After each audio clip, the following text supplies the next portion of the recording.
Hello friends, आप सभी को स्वागत है इस बीपीएससी मेंस की क्लास में। जो मैंने टॉपिक रखा है वो डीआई को लेकर रखा है। ठीक है, जो मेंस के एग्ज़ाम में 72 मार्क्स का आता है ये टोटल। इसमें टोटल ओवरऑल 4 क्वेश्चन पूछे जाते हैं।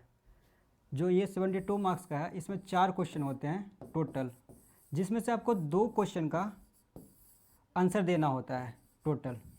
ठीक है, मैंने पूरे डीआई को 2 पार्ट में डिवाइड किया है। फर्स्ट है जो देखिए टाइप 1 ये रखा है मैं इसमें। टाइप 1 में हम लोग पढ़ेंगे पाई चार्ट के बारे में। पाई चार्ट जैसे देखिए ये पाई चार्ट का फिगर है। ठीक है, मैंने टोटल जो डीआई है, टोटल डीआई का जितना भी सेगमेंट है उसको मैंने ना टोटल ओवरऑल 5 टाइप में डिस्ट्रीब्यूट किया हूँ। जिसमें फर्स्ट टाइप है आपका ये पाई चार्ट। ठीक है, पाई चार्ट में क्या होता है कि या तो क्वेश्चन सिंगल पाई चार्ट रहेगा, ये एक होता है एक और पाई चार्ट यानी डबल पाई चार्ट। तो हमेशा क्वेश्चन जो पूछता है ना वो डबल पाई चार्ट को लेकर ही पूछता है। डबल 2 पाई चार्ट से क्वेश्चन क्रिएट होते हैं मेंस में एग्जाम में। जो बीपीएससी का जो मेंस एग्जाम होता है उसमें हमेशा ना डबल पाई चार्ट से ही क्वेश्चन आते हैं। अच्छा, पाई चार्ट के साथ साथ और भी है, जैसे पाई चार्ट देखिए यहाँ पे आप, ये पाई चार्ट हो गया। और ये फिर अगला टाइप है जो मेरा, वो है मेरा लाइन ग्राफ। लाइन ग्राफ क्या होता है, मैं हर एक आगे जाकर मैं हर एक टाइप को अलग अलग भाग में डिस्ट्रीब्यूट करके बताऊंगा। ठीक है, ये सेकंड टाइप है। और ये थर्ड टाइप है जिसमें आपको पढ़ना है वार ग्राफ। क्या होता है वार ग्राफ मैं आगे बताऊंगा, सिर्फ अभी आप ये समझिए कि कौन कौन सा टाइप होता है। और एक टाइप और है आपका जिसे मैंने लिखा है टेबुलेशन, सारणी। ठीक है, एक टाइप लास्ट टाइप लिखा है वो है मिसलेनियस। मिसलेनियस तो जो ये डीआई का टोटल टॉपिक है डीआई का, इसको ना मैंने टोटल 5 टाइप में डिस्ट्रीब्यूट किया हूँ। फर्स्ट टाइप है आपका जिसमें मैंने बताया आपका pie chart. Pie chart second bar graph,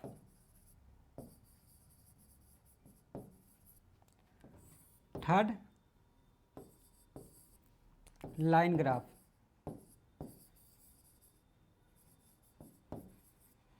फिर टेबुलेशन है, फिर मिसलेनियस। ये टोटल 5 टाइप में रखा हूँ पूरा डीआई को।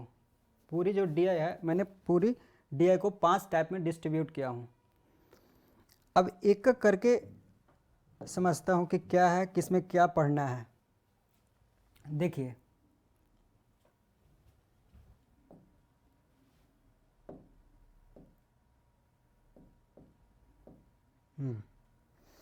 देखिए पहले ये पूरा टाइप समझते हैं पाई चार्ट। तो मैंने पाई चार्ट को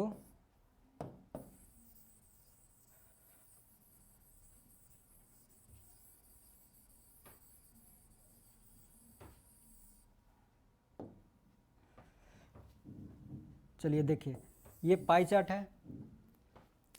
पाई चार्ट को मैंने 2 भाग में डिस्ट्रीब्यूट किया हूँ। टोटल 5 टाइप है। 5 टाइप में जो फर्स्ट है आपका वो है पाई चार्ट। पाई चार्ट को मैंने 2 भाग में डिस्ट्रीब्यूट किया। एक को तो मैंने रखा सिंगल पाई चार्ट,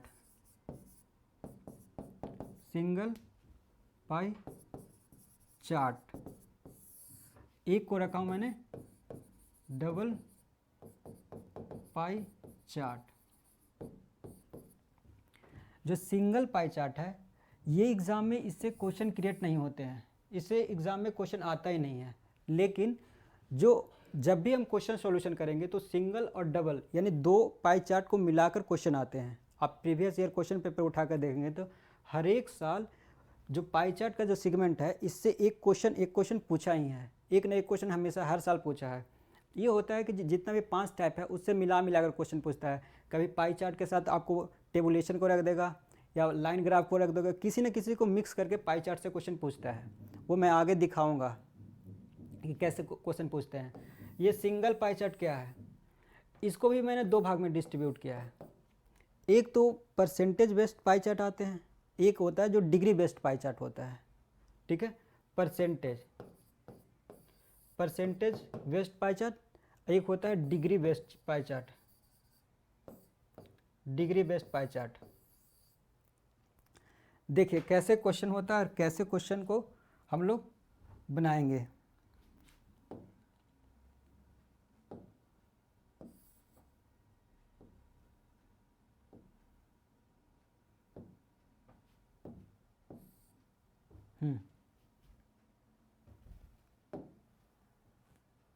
चलिए देखिए,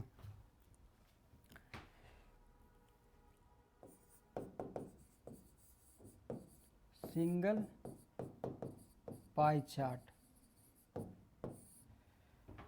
सिंगल पाई चार्ट एक पाई चार्ट होता है ये। ठीक है, यहाँ पे आपको जैसे ये 10% होगा, कुछ भी दे रखा है, कंपनी है, ए है, बी है, सी है, डी है एंड ई है। ये कंपनी, सपोज दैट मान लीजिए कि कंपनी है। ये टोटल पाई चार्ट है आपका। 10% हो गया, ये 50% हो गया, ये आपका 25% हो गया। ठीक है, तो यहाँ तक आपका कितना हो गया टोटल? अच्छा 40 50, चलिए ये आपका 20% मान लीजिए। और ये जो भी 100% ये टोटल होता है, टोटल सेगमेंट 100% का होता है टोटल पाई चार्ट के अंदर 100%। तो जो भी बचेगा वो ये ई का होगा, कंपनी है सपोज दैट। तो क्वेश्चन कैसे आता है? क्वेश्चन ये पूछेगा कि ये जो पाई चार्ट है, ये पाई चार्ट टोटल है, ठीक है, ये टोटल 100% होता है। परसेंट में टोटल ये 100 होता है, लेकिन अगर ये डिग्री में होता है तो ये टोटल 360 डिग्री का होता है। ठीक है, अगर परसेंटेज में हो तो टोटल 100%, अगर डिग्री तो टोटल 360 डिग्री। इसमें क्वेश्चन कैसे क्रिएट होता है, क्वेश्चन कैसे पूछा जाता है? देखिए, जैसे कंपनी ए है, ए, ये कितना है, इसका इनकम दे रखा होगा या आय दे रखा हो, कुछ भी इनकम हो या व्यय हो, कुछ भी दे रखा है। ठीक है, तो ये कंपनी ए की जो इनकम दे रखा है 10%, तो इसका केंद्रीय कोण क्या होगा? क्वेश्चन समझ रहे हैं, केंद्रीय कोण क्या होगा? तो देखिए 10% लिखा मैंने, बटा में 100। परसेंटेज में जो भी क्वेश्चन है, जैसे 10% है, इसको हम फ्रैक्शन में चेंज करेंगे तो हमेशा बाय में 100 लिखना होगा। और अगर इसे आप डिग्री में बदलना है तो 360 डिग्री से आप मल्टीप्लाई कर दें। ठीक है, तो अगर क्वेश्चन पूछेगा कि कंपनी ए का केंद्रीय कोण कितना होगा, तो वो होगा 36 डिग्री। समझ में आ गया ये क्वेश्चन? या क्वेश्चन ऐसे ही दे रखा है, जैसे ये टोटल कंपनी है, A B C D E तक टोटल कंपनी है, इसकी टोटल जो इनकम है सपोज दैट 2000 है, 2000 रुपया टोटल इनकम है। तो कंपनी ए का इनकम बताइए, कंपनी बी का इनकम बताइए, कंपनी सी का इनकम बताइए। किसी का भी क्वेश्चन पूछ सकता है कैसे भी कि उसका इनकम क्या होगा, या दो को जोड़कर कंपनी बी और कंपनी सी का टोटल इनकम क्या होगा, या कंपनी बी का इनकम कंपनी सी का इनकम से कितना अधिक है। ये सारे क्वेश्चन बनते हैं। जैसे देखिए, ये टोटल कितना है, 2000 है, तो टोटल कितना है ये आपके पास? टोटल 100 है। परसेंटेज में तो 100 है, लेकिन जो ये आपको ये टोटल वैल्यू दे रखा है, टोटल वैल्यू जो 2000 रुपया है, और टोटल परसेंटेज है जो 100 है। और कंपनी ए का इनकम पूछ रहा है कि कंपनी ए का इनकम क्या है, तो कंपनी ए का परसेंटेज कितना है? 10, तो यहाँ पे 10 से मल्टीप्लाई कर देंगे और जो काटेंगे वो बचेगा आपका कंपनी ए का इनकम। ये हो गया कंपनी ए का। कंपनी बी का ऐसे पूछेगा, कंपनी सी का, या एवरेज पूछेगा, या एवरेज पूछेगा। ये सारे क्वेश्चन पूछ सकता है, ऐसे पूछता है क्वेश्चन। ठीक है, अच्छा, एक तो ये हो गया आपका सिंगल पाई चार्ट में जो परसेंटेज का क्वेश्चन। इसी में डिग्री का क्वेश्चन कैसे पूछता है, डिग्री बेस्ड क्वेश्चन। पहले आप एक बार इसे लिख लीजिए, या आप एक बार लिखिए इसे, फिर मैं बताता हूँ।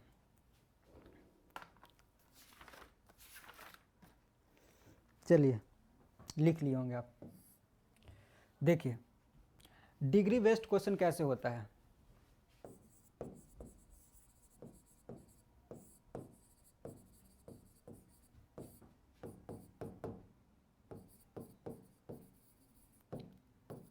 ये सिंगल पाई चार्ट में बता रहा हूँ, डिग्री बेस्ड। ये टोटल है,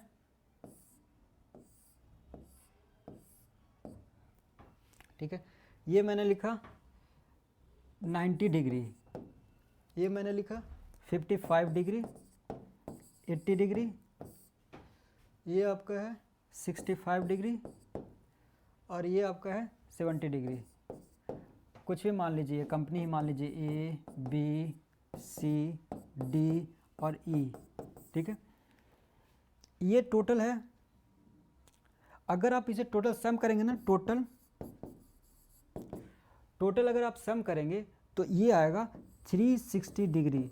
अगर परसेंटेज में हम टोटल सम करेंगे तो वो होगा 100%, लेकिन अगर आप डिग्री में टोटल को सम करेंगे तो ये टोटल होगा आपका 360 डिग्री, ठीक है। अगर इसी क्वेश्चन में हम आपसे ये पूछे कि कंपनी ए का परसेंटेज बताइए, डिग्री में दे रखा है ना क्वेश्चन, तो डिग्री में है, हमें इसे परसेंटेज में चेंज करना है, तो कैसे करेंगे? तो आप कुछ ना करें, यहाँ पे 90 लिखिए डिग्री बटा कंपेरिजन, डिग्री को कंपेरिजन हमेशा डिग्री से ही करते हैं। तो यहाँ कितना टोटल कितना है ओवरऑल, देखिए 360 डिग्री। ऐसे हमें किस में चेंज करना है? परसेंटेज में, तो मल्टीप्लाई 100, ठीक है। ये आप हो जाएगा आपका ये 25%। तो जो कंपनी ए का परसेंटेज पूछेगा, कंपनी ए का परसेंटेज क्या है, तो वो होगा 25%। ये बात आपको समझ में आ गया होगा। ऐसी क्वेश्चन किसी को किसी से मिलाकर पूछ सकता है या किसी का डिफरेंस पूछ सकता है, लेकिन आपको ये बात आपको ढंग से समझ लेना चाहिए कि किसी को डिग्री को हम परसेंटेज में कैसे चेंज करेंगे या परसेंटेज को डिग्री में कैसे चेंज करेंगे। तो एक बात आप समझ लीजिए, जब भी अगर आपको डिग्री को परसेंटेज में चेंज करना है, तो जैसे ये मैंने लिखा, या किसी को आप लिखिए, जैसे ये 70 को लिखिए, तो 70 डिग्री अपॉन 360 डिग्री, इसमें किसको हमें चेंज करना है इसे, तो हमें चेंज करना है परसेंटेज में, तो मल्टीप्लाई कितना 100, बस ये आपको चेंज हो जाएगा। ये क्वेश्चन पूरा चेंज हो जाएगा किस में, तो ये हो जाएगा परसेंटेज में चेंज। अगर परसेंटेज को डिग्री में बदलना है तो क्या करेंगे? जैसे 10%, अभी मैंने पीछे बताया था 10%, तो 10% के बदले 100 देते हैं, यानी टोटल 100% होता है। अब मल्टीप्लाई हमें डिग्री में चेंज करना है, तो यहाँ जिसमें चेंज करना 360 डिग्री, ये ओवरऑल कितना होता है 360 डिग्री, तो इसमें अगर हम देखेंगे तो ये कितना आएगा 36 डिग्री। ये मैंने परसेंटेज को डिग्री में चेंज कर दिया, और यहाँ पे मैंने चेंज किया था डिग्री को परसेंटेज में चेंज किया था। ये दोनों बात आप समझ गए होंगे, ठीक है। आगे देखिए क्वेश्चन, ये बात तो आप आराम से समझ गए होंगे, और नहीं समझे तो एक बार और फिर से पीछे बैक करके देखिए इसे।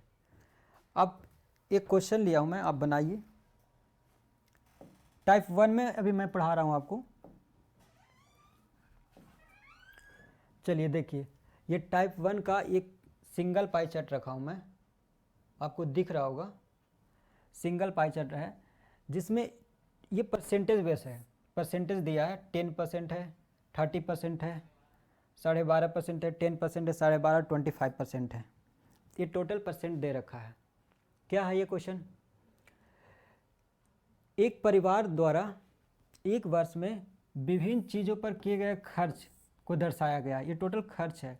जैसे भोजन पे कितना खर्च किया, तो 30% किया है। ये क्वेश्चन है आपका, ठीक है।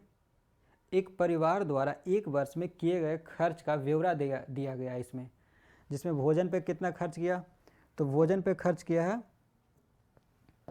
भोजन पे खर्च किया गया 30%, ये 30% है।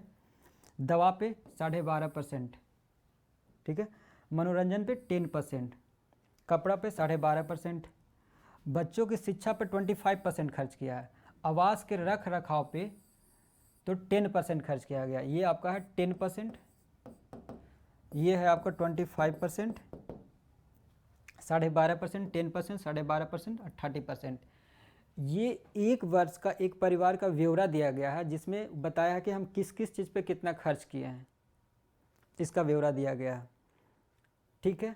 आपको दिख रहा होगा, आप समझ भी गए होंगे क्वेश्चन क्या कह रहा है। तो ये एक क्वेश्चन दिया हुआ है, ये क्वेश्चन इन्फॉर्मेशन दिया, इस पे 4-5 क्वेश्चन आएंगे एग्जाम में, ऐसे ही आता है क्वेश्चन। एक इन्फॉर्मेशन दे दिया, एक पाई चार्ट दे दिया, या बार ग्राफ या लाइन ग्राफ या टेबुलेशन कुछ भी दे दिया, इस पर आपको क्वेश्चन पूछेगा। ठीक है, तो मैंने क्वेश्चन रखा है, देखिए आप यहाँ देखिए, क्वेश्चन नंबर ये फर्स्ट है आपका, फर्स्ट है, ये सेकंड है, ये थर्ड है। ये वही पाई चार्ट था, उधर का ही पाई चार्ट इधर रखा हूँ। ये 10% लिखा हुआ है, 10%, ये 30%, ये भोजन लिखा हुआ है, भोजन, ये दवाएं 12.5% लिखा है भाई, मनोरंजन ये 10% लिखा है। ठीक है, ये कपड़े पर खर्च लिखा है, पीछे का है वही इसी में लिखा हुआ है, 12.5% लिखा है। ये बच्चों की शिक्षा पर खर्च 25%, 10% हो गया। ये पाई चार्ट पीछे का ही पाई चार्ट है। अब ये पहला क्वेश्चन कह रहा है, एक्चुअली क्या है ना कि बीपीएससी में ना हमें डिटेल से लिखना पड़ता है, उस पर मेरा नंबर मिलेगा आपको। अब जो एसएससी का एग्ज़ाम होता है या बैंक पीओ का एग्ज़ाम होता है, उसमें क्या होता है ना कि 4 ऑप्शन दिया रहता है और उसमें से मुझे एक टिक करना है, तो जितना फास्ट बनाया जैसे बनाया उससे कोई मतलब नहीं, बस आंसर होना चाहिए। लेकिन इसमें आंसर कैसा है वो बात करता है कि आप किस प्रोसेस से होकर आप आंसर लाए हो, और एक एक स्टेप को आपको लिखना है, स्टेप बाय स्टेप को लिखना है, ताकि वहाँ नंबर आपको मिले। तो यहाँ पे फर्स्ट क्वेश्चन है, क्वेश्चन नंबर फर्स्ट 5 क्वेश्चन रखा हूँ इसमें। तो क्वेश्चन नंबर फर्स्ट है, भोजन और दवाओं पर किए गए कुल खर्चों का अनुपात क्या है। यानी भोजन और दवा पे किए गए कुल खर्च का अनुपात बताना है हमें। पहला नंबर क्वेश्चन कि आप भोजन पे कितना खर्च किए हैं, दवा पे कितना खर्च किए हैं, उसका रेशियो बताता है, पूछ रहा है हमसे, बताना है हमें। यानी हमसे पूछ रहा है कि भोजन और दवाओं पर किए गए कुल खर्च का अनुपात क्या है, यानी भोजन पर कितना खर्च किया गया, दवा पर कितना खर्च किया, उस दोनों का रेशियो बताना है हमें। ठीक है, तो देखो आप, बैक ही ले लेता हूँ, यहाँ पे मैं बना रहा हूँ। हमें बात किया क्वेश्चन में, भोजन रेशियो दवाएं, इस दोनों का जो खर्च किया उसका रेशियो हमें बताना है। भोजन पे कितना किया, दवाएं पे कितना किया, उसका अनुपात बताना है। तो देखिए, अगर भोजन का परसेंट देखेंगे तो वो 30% है। यहाँ पे लिखेंगे भोजन का प्रतिशत कितना है, 30% भोजन का प्रतिशत है। फिर है दवाएं का प्रतिशत कितना है आपका, देखो यहाँ 12.5%। तो आप इसे फ्रैक्शन में करोगे तो 25/2% होगा। ठीक है, अब हमसे क्वेश्चन पूछा इस दोनों का अनुपात क्या है, तो यहाँ लिखेंगे अनुपात,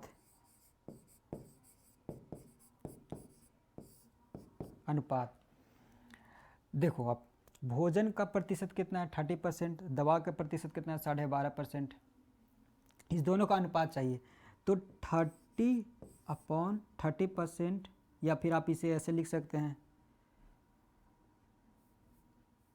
आप इसे ऐसे लिख सकते हैं 30% अपॉन 12.5%, ऐसे लिख दिया।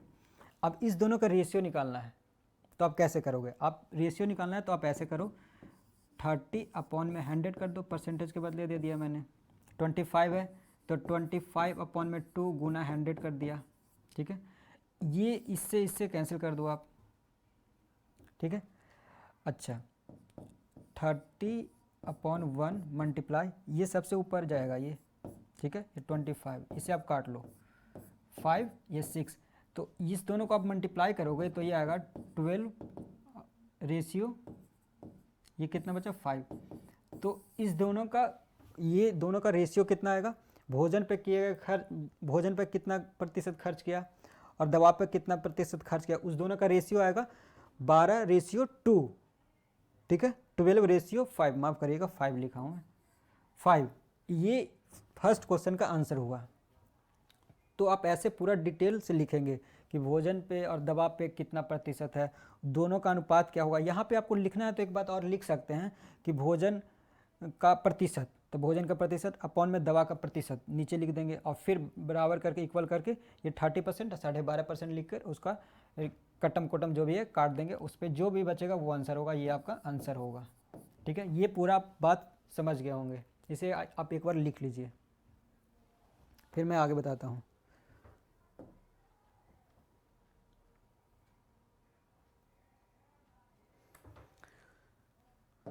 चलो आप इसे लिख लो एक बार।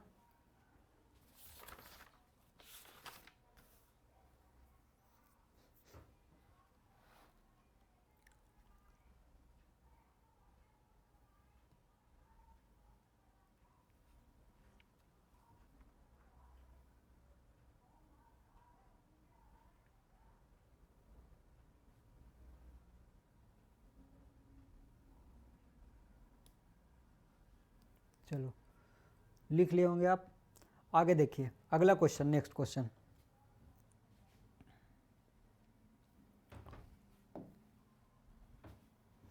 देखिए अगला सेकंड नंबर क्वेश्चन है आपका, देखता हूँ यहाँ पे पेज है या नहीं, नहीं पेज है, चलो ठीक है, मैंने एक पेज ले लिया। चलिए देखिए, फर्स्ट इसका जो आंसर होगा 12:5, इसका फर्स्ट का। चलो देखो दूसरा नंबर क्वेश्चन कह रहा है, यदि पूरे वर्ष में परिवार द्वारा खर्च की कुल राशि 50,000 रुपया है, यदि पूरे वर्ष में एक परिवार द्वारा खर्च की कुल राशि 50,000 रुपया है, तो उसमें से उन्होंने कपड़े खरीदने पर कितना खर्च किए। अच्छा, कपड़े खरीदने पर उन्होंने कितना खर्च किए, कपड़े पर कितना, पहले परसेंटेज कितना है कपड़ा का, 12.5% है कपड़ा पर। तो आप ऐसे लिखो, कुल टोटल कुल राशि है आपका 50,000, कुल राशि, क्वेश्चन नंबर 2 है ये, कुल राशि है जो है 50,000 रुपये आपका, कुल राशि है 50,000। अच्छा, कपड़े का प्रतिशत कितना था, कपड़े का प्रतिशत था आपका 12.5%, 12.5%। तो आपका क्वेश्चन पूछ रहा था हमसे ये कि उन्होंने कपड़े खरीदने पर कितना खर्च किया, कपड़े खरीदने पर उन्होंने कितना खर्च किया। तो आप देखो यहाँ पे टोटल जो राशि है वो 50,000 है, कपड़े का प्रतिशत है जो कपड़े पर खर्च किया उसका रेशियो दे रखा है 12.5%।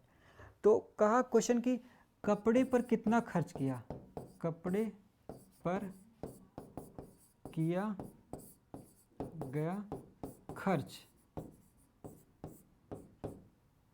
कुल कितना है, टोटल है 50,000, 50,000, इसी का 12.5% निकाल लेंगे तो हमें ये पता हो जाएगा कि उसने कपड़े पर कितना खर्च किया।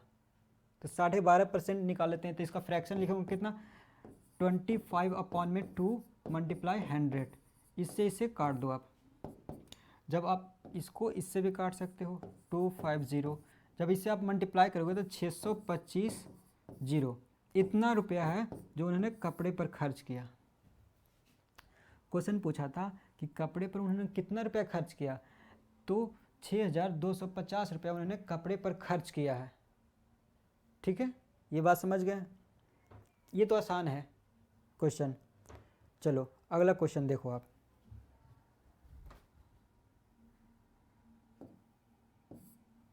देखो आगे क्वेश्चन, ये हो गया 6,250 रुपया, इन्होंने कपड़ा पर कितना खर्च किया, तो 6,250 रुपया कपड़ा पर खर्च किया है ये।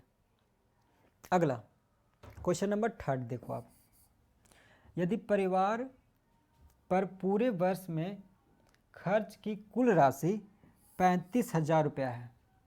यहाँ पे कितना है, अलग अलग दिया है, यहाँ पे 50,000 है, यहाँ पे 35,000 है, ठीक है, रही हो तो उसमें बच्चों की शिक्षा तथा भोजन का कुल खर्च कितना रहा है। ये दोनों मिलाकर पूछ रहा है आपसे कि अगर कुल इनकम है, उनका कुल राशि है जो 35,000 रुपया है, तो बच्चों की शिक्षा तथा भोजन का कुल खर्च, भोजन पे जो खर्च किया उसका टोटल कितना किया, यानी बच्चों के शिक्षा पे कितना किया, अब भोजन पे, दोनों को मिलाकर बताइए कि टोटल खर्च कितना किया। क्वेश्चन समझ गए होंगे आप। देखिए यहाँ पे देखिए, बच्चों की शिक्षा, तो बच्चों की शिक्षा पे कितना खर्च किया भाई, तो बच्चों के शिक्षा पे खर्च किया 25%, बच्चों के शिक्षा पे खर्च किया 25%। एंड इसने पूछा भोजन पे कितना खर्च किया, तो भोजन पे 30%। तो पूछ रहा है हमको दोनों मिलाकर कुल कितना खर्च किया, जबकि टोटल आपका इनकम है, जो टोटल राशि है जो 35,000 रुपया है, तो ये दोनों मिलाकर बच्चों की शिक्षा पर और भोजन पर कुल मिलाकर कितना रुपया खर्च किया, क्वेश्चन ये पूछ रहा है आपसे। तो आसान है, चलिए बनाते हैं। देखिए क्वेश्चन नंबर 3 है ये,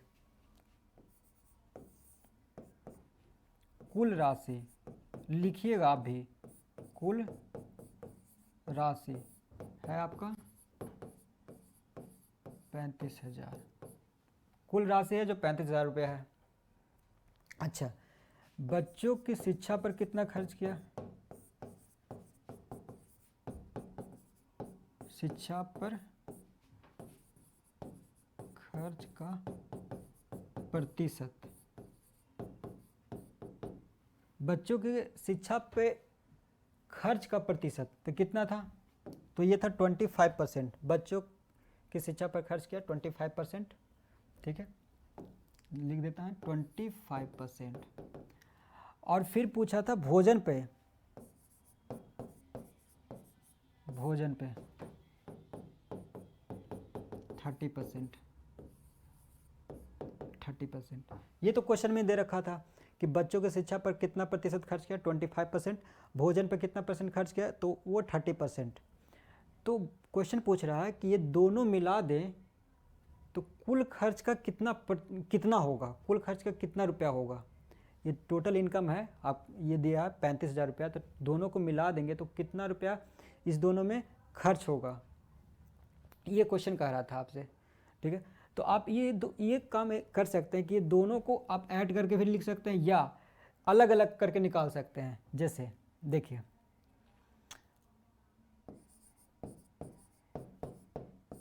बच्चों के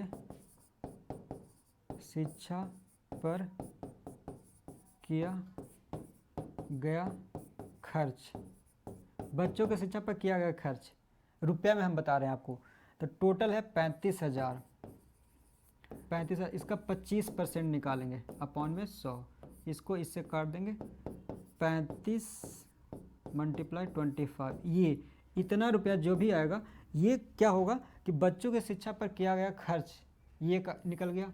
दूसरा ऐसे करेंगे कि भोजन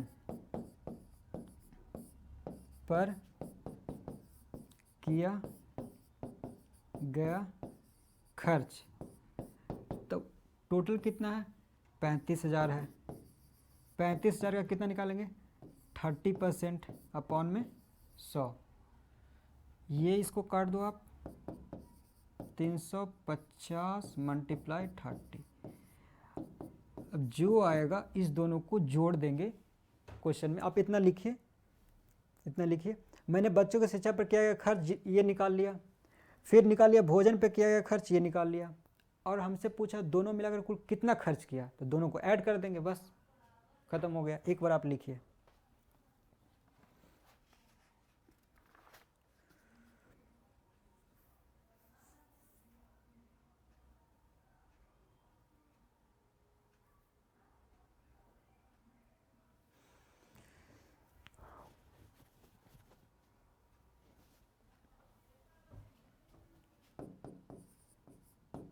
इतना रुपया होगा ये, और ये आपको होगा 00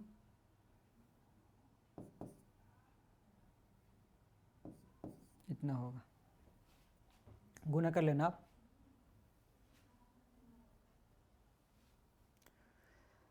अब लिखे लास्ट में कुल खर्च दोनों मिलाकर, यहाँ लिखिए कुल खर्च दोनों मिलाकर बच्चों की शिक्षा पर और भोजन पे। तो जो भोजन पे खर्च हुआ है ये इतना हुआ है,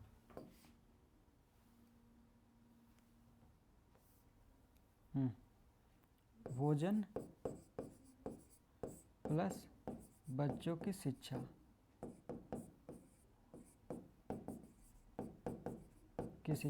भोजन पे कितना किया 10,500 प्लस 8,750 रुपया। तब अब ऐड करेंगे टोटल तो ये होगा आपका 052 7 5 12 1 नहीं 9 1 इतना रुपया होगा आपका कुल खर्च। इसे लिख लीजिए आप ये क्वेश्चन समझ गए होंगे ढंग से।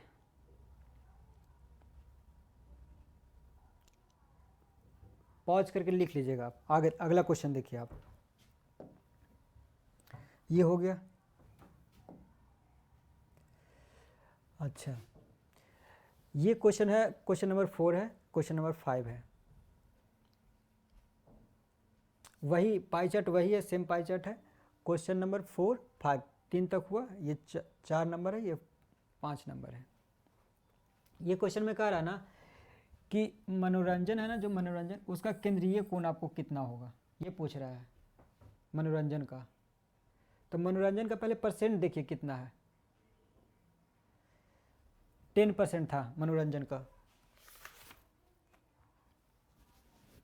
हाँ 10% है मनोरंजन का। अब देखिएगा पीछे,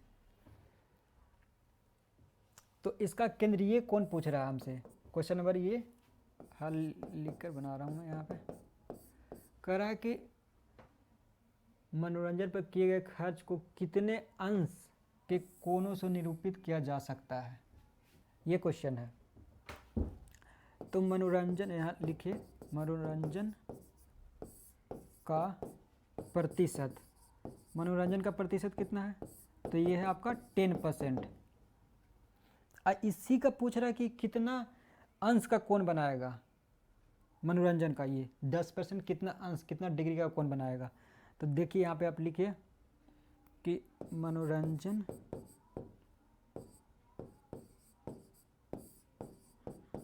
का कोण, कोण लिखिए या केंद्रीय कोण लिखिए। तो 10% में है बटा में 100। अच्छा आपको मैंने पहले बताया हूँ कि अगर आपको डिग्री में चेंज करना हो तो आप 360 डिग्री से मल्टीप्लाई करेंगे। ये कैंसिल हुआ तो कितना आएगा 36 डिग्री। ये इस सवाल का आंसर हो गया। हमसे पूछा था कि मनोरंजन पे किए खर्च को कितने अंश के कोण से निरूपित किया जा सकता है, तो ये कितना 36 डिग्री के एंगल से निरूपित किया जा सकता है, हो गया ये। ठीक है, ये आप समझ गए होंगे।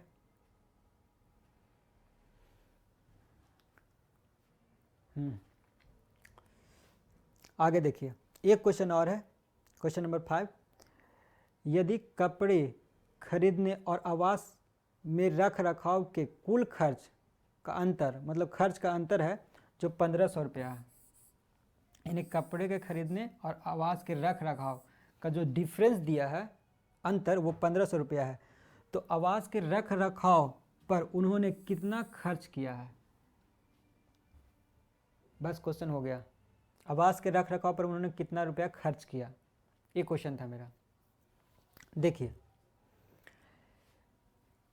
इसे हम 2-3 तरीक़ा से बना सकते हैं, लेकिन हमेशा आप ना शॉर्ट नहीं बनाइएगा कि इस दोनों का परसेंट निकाल लीजिए, इससे कंपेरिजन कर लीजिए और जो वैल्यू आया उसको जैसे आवास के रख रखाव को उससे मल्टीप्लाई कर दीजिए, आंसर हो जाएगा। ऐसे नहीं करना है, पूरा डिटेल स्टेप बाय स्टेप लिखना है। जितना आप स्टेप लिखेगा ना उतना ही आपको नंबर मिलेगा। अगर सपोज डेट ये क्वेश्चन 5 नंबर के है तो एक एक स्टेप पे नंबर रहेगा आपका, हर एक स्टेप पे फिक्स रहता है कि हाँ इस स्टेप पे इतना देंगे, इस स्टेप पे, तो जितना बढ़िया से आप लिख सकें उतना आपको नंबर मिलेगा।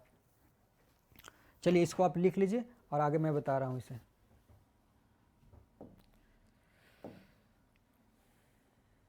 चलिए लिख लिए होंगे आप, मिटाता हूँ इसे। क्वेश्चन नंबर आप हेडिंग डाल दीजिए 5।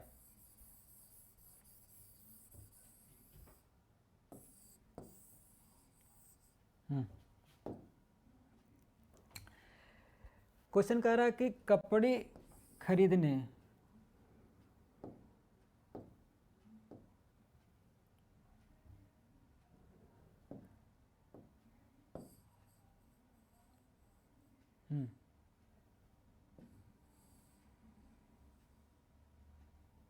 लीजिए अब बनाइए इसे।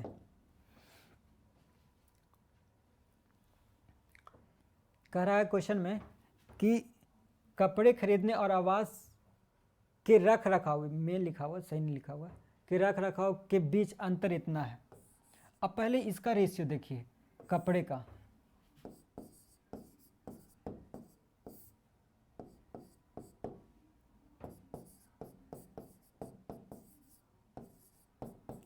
प्रतिशत, कपड़े का जो परसेंट है 12.5% है, यानी इसे मैं लिखूंगा 25/2%। हो गया ये फर्स्ट। अच्छा दूसरा है ये आवास के रख रखाव, आवास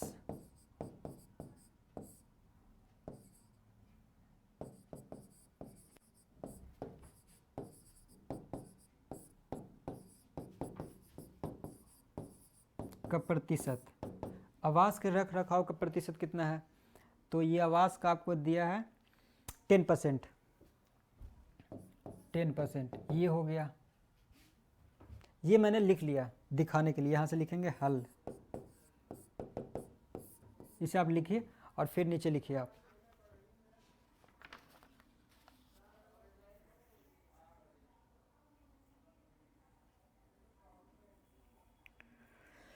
हल लिखिए, नीचे लिखिए माना कि कुल राशि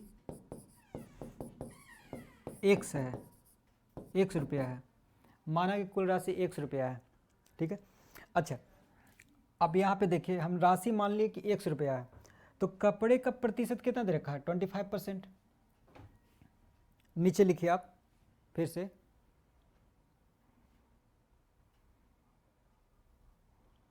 लिखिए कपड़े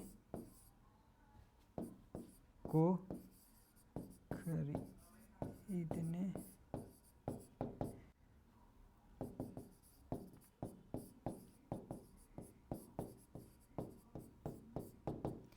कपड़े को खरीदने में किया गया खर्च, तो कुल तो एक है ना, कपड़े का परसेंट कितना दे रखा है, कपड़े का 12.5%, 25/2 मल्टीप्लाई में 100 लिख दिया। 100 क्यों लिखा, परसेंट में चेंज कर रहा हूँ ना, फ्रैक्शन में चेंज किया हूँ, ये परसेंट के बदले दिया हूँ। 25 चौका 100, यानी कपड़े पर जो आप खर्च किए हैं 1/8 रुपया, इतना रुपया कपड़े पर खर्च किए हैं, कपड़े के खरीदने पर किया गया खर्च 1/8 रुपया, ये हो गया। और अगला आप लिखेंगे आवास के रख रखाव पर किए गए खर्च,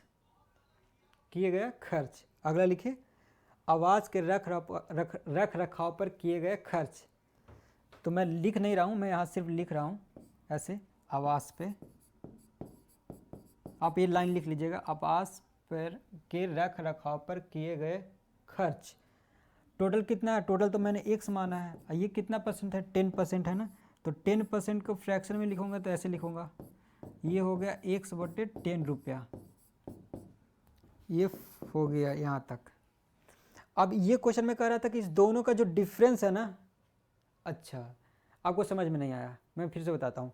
मैंने माना कि कुल राशि 100 रुपया है, और बोल रहा था ना कि कपड़े का प्रतिशत, कपड़े पर खर्च किया 12.5% और आवास के रख रखाव पर किया खर्च 10%, तो x का 12.5% निकाल लेंगे तो हमें ये पता चल जाएगा कि कितना कपड़े पर खर्च किया, और फिर x का 10% निकालेंगे, हमें ये पता चल जाएगा कि आवास के रख रखाव पर उसने कितना खर्च किया, 10%। इस दोनों का डिफरेंस क्वेश्चन में दे रखा है कितना, 1500 रुपया। तो हमसे फिर क्वेश्चन पूछा था कि आवास के रख रखाव पर कितना रुपया खर्च किया, तो पहले अंतर निकालिए। अब यहाँ फिर आगे लिखिएगा, ऊपर में मैं लिख रहा हूँ, यहाँ पे लिख रहा हूँ प्रश्न से। प्रश्न से क्या है कि इस दोनों का अंतर दे रखा है कितना, 1500 रुपया। तो अंतर कितना है, x/8 माइनस आवास पे x/10, दोनों का जो डिफरेंस दे रखा है वो 1500 दे रखा है। तो यहाँ से मैं x का वैल्यू निकाल लूँगा, एलसीएम ले लेता हूँ, ये एलसीएम 80 होगा, ये यहाँ 10x होगा माइनस 8x इजकल टू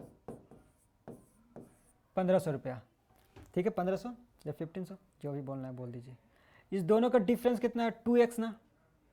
ठीक है, आप यहाँ तक लिख लिए होंगे, आप शायद लिख लीजिएगा, आप यहाँ से मिटा रहा हूँ मैं।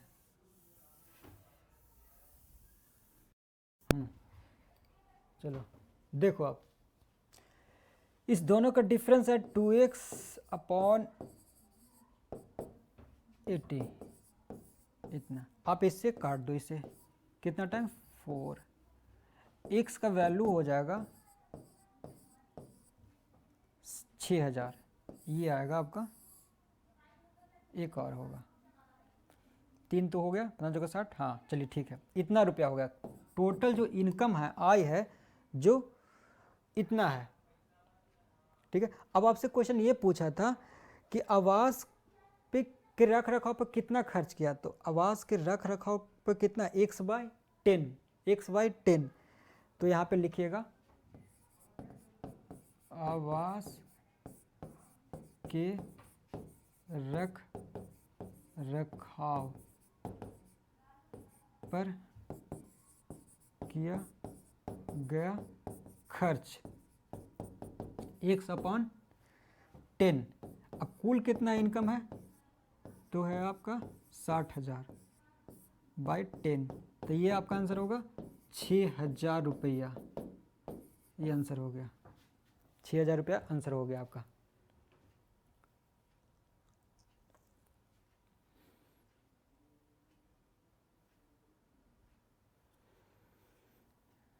आप समझ गए होंगे ये पूरी बात। एक पाई चार्ट और है जो आप घर से खुद बना के लाइएगा, मैं क्वेश्चन दे दिया हूँ, अब ट्राई करिएगा, मैं अगला दिन डिस्कशन कर दूंगा। इसे आप लिख लीजिए एक बार, या स्क्रीनशॉट ले लीजिए, लिख लीजिए।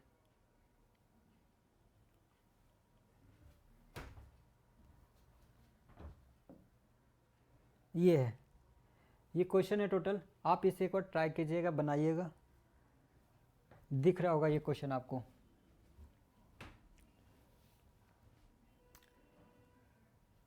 क्वेश्चन ये है कि 5 विद्यार्थी है, उसका जो प्राप्तांक है वो 450 है, कुल मतलब प्राप्तांक, मतलब एग्ज़ाम हुआ उसमें प्राप्त जो अंक किया वो टोटल 5 सब्जेक्ट में है, अंग्रेजी, गणित, रसायन शास्त्र, भौतिक शास्त्र और कंप्यूटर विज्ञान के अंदर। यह 65, ये टोटल डिग्री में दे रखा है, जबकि मैं परसेंटेज में अभी पढ़ाया था, ये डिग्री में दे रखा है। ये 65 डिग्री है, ये आपका 80 डिग्री है, ये 55 डिग्री, 90 डिग्री है, 70 डिग्री है।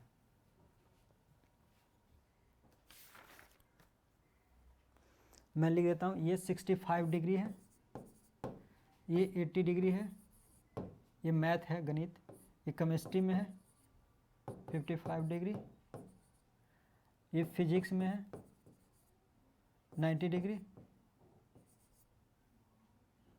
ये कंप्यूटर में है 70 डिग्री। सॉरी माफ़ करिएगा, परसेंटेज है, सॉरी डिग्री ही है। हाँ, ये टोटल दे रखा है ये क्वेश्चन। आप इसे एक बार बनाइएगा ढंग से खुद से, और बना कर देखिएगा बनता है या नहीं। बन जाएगा आपसे, ऐसा कोई दिक्कत की बात नहीं है।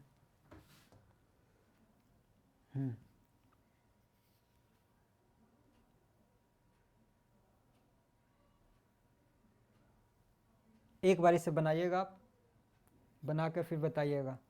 मैं अगर आपसे न बनेगा तो ये मैं पूरे क्वेश्चन को मैं कल इसके पूरे डिस्कशन कर दूंगा, ठीक है। तो चले फिर, चलिए चलते हैं। Thank you very much.